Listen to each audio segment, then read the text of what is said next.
نیکی کی دعوت اتنا بڑا کام ہے کہ اس کا جو رزلٹ ہے وہ دعوت اسلامی کی صورت میں ہمارے سامنے ہے.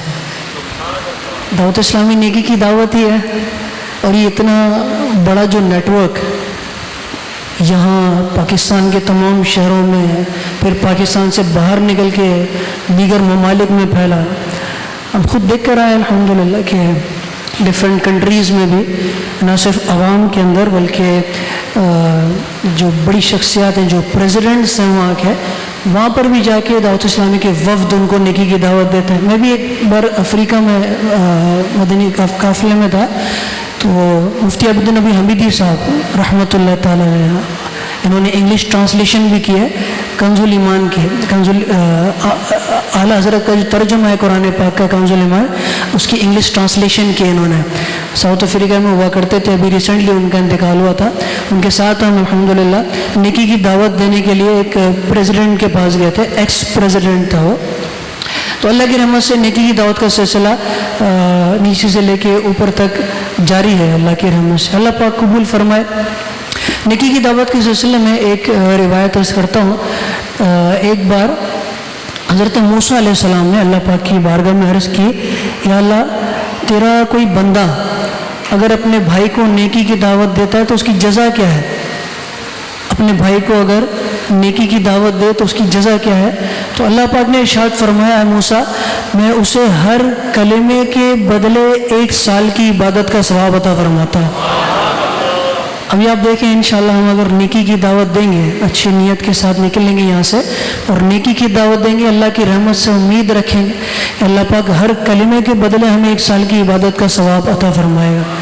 اب وہ عمل کرے نہ کرے وہ ایک الگ، وہ دوسرا سٹیپ ہے، وہ نیکسٹ سٹیپ ہے. ہمارا کام کیا ہے؟ پہنچانا. بلغوا عنی ولو آیا، حضور نے فرمایا میری طرف سے پہنچا دو اگرچہ ایک ہی آیت ہی کیوں نہ ہو. وما علینا الا البلاغ، یہ آپ ہر علماء جو بیانات فرماتے ہیں آخر میں آپ یہ سنتے ہوں گے، یہ کہہ کر اٹھتے ہیں وہ کیا؟ وما علینا الا البلاغ، ہم پر نہیں مگر صرف پہنچا دینا. ہم پر، ہمارے ذمہ نہیں مگر صرف پہنچا دینا. عمل کرنا یہ اللہ پاک توفیق دینے والا ہے، تو ہمیں پہنچا دینا ہے. انشاءاللہ ہم یہ سعادت حاصل کریں گے. علم دین وہ افضل کام ہے، سیکھنا اور سکھانا. کہ مجھے یاد پڑتا ہے میرے دینی ماحول میں آنے کے جو بڑے اسباب ہیں ان میں سے ایک بڑا سبب یہ علم دین ہے. ایک بار میں تو جب ٹور کر کے آیا تو ورلڈ ٹور کر کے آیا تھا، وہی دور چل رہا تھا جب ابھی واپس نہیں آیا تھا. تو عشاء کی نماز کے لیے مسجد میں گیا تھا اور ایک مبلغ درس دے رہے تھے وہاں برابر میں. اب ہم لوگ قریب جاتے نہیں تھے، یہ ڈر کے کہ یار اب چلے گئے تو پھر وہ ہو سکتا ہے پھر قریب بلائیں گے پھر دوبارہ جانا پڑے گا، تو یوں پھر دور بیٹھ کے سنتے تھے. ایسا بھی ہوتا ہے، یہ میرا اپنا تجربہ ہے کہ آپ درس دے رہے ہوتے ہیں تو ضروری نہیں ہے کہ ہر آدمی جو آپ کے پاس بیٹھا وہی سن رہا ہے، بلکہ آپ کے اراؤنڈ بیٹھے ہوئے لوگ بھی سن رہے ہوتے ہیں اور ان کی اصلاح ہو جاتی ہے، ہمیں پتہ بھی نہیں چلتا.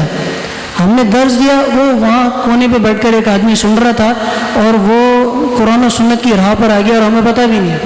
اور اللہ کی رحمت سے اللہ نے چاہا تو ہمیں اس کا ثواب ملتا رہے گا. وہ آ گیا، اس کا مطلب اس کی نسلیں آ گئی. یعنی ہم اگر صحیح ہوتے ہیں تو ہم اپنی نسلوں کو بھی تو، ہم اگر نمازی ہیں ہم اپنی نسلوں کو بھی تو نمازی بنائیں گے نا.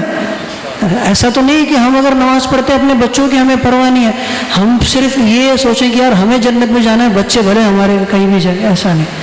جو قرآن و سنت کی راہ پر آتا ہے وہ اپنی پوری نسل کو قرآن و سنت کی راہ پر لانے کی کوشش کرتا ہے الحمدللہ. تو یہ ایک آدمی کی اصلاح یہ معاشرے کی اصلاح ہوتی ہے الحمدللہ. تو یہ نیکی کی دعوت کی برکات ہے. درس نظامی کرنے کا بھی ایک بڑا ریزن یہی بنا. دعوت اسلامی کی دینی ماحول کا ایک خاصہ ہے، یہاں پر علم دین کے فضائل دن رات سنائے جاتے ہیں.